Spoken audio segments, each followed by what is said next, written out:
Why have corporate profits been rising in the last few years? I'm Richard Vague with Tycos. Last week, we looked at U.S. non-financial corporate cash earnings, or put more simply, business net income, expressed as a percent of GDP from 1950 forward.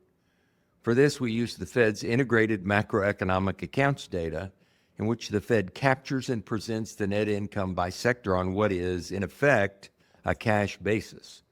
Note that the Fed refers to this, using that highly Gnostic vocabulary that economists often use, as net lending and borrowing instead of net income and expense. Presenting this data on a cash basis means that dividends and distributions are treated as an expense and subtracted, even though companies report those items as, quote, below the line, end quote, in their public documents.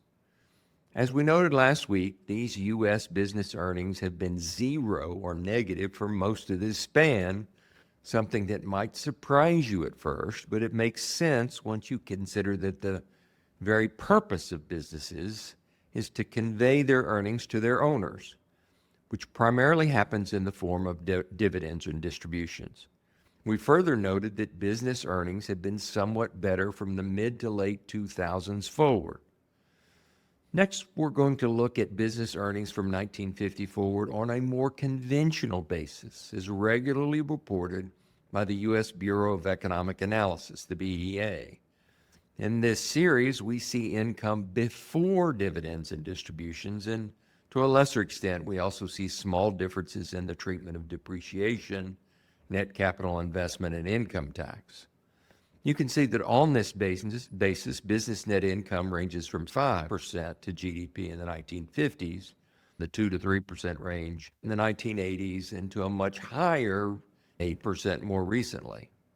Given that, as you would expect, profits are higher as presented by the BEA since they are before dividends than profits as reported by the Fed. Now let's look at them together. Again, most of the difference is dividends and distributions. But you can see that in one respect, they are similar. Both show improvement starting in that mid to late 2000s period. So today we're going to briefly touch on the reasons corporate earnings have been better lately. First, wages have been declining as a percent of GDP, and though this has been true for decades, it has been especially true in the period from 2008 forward.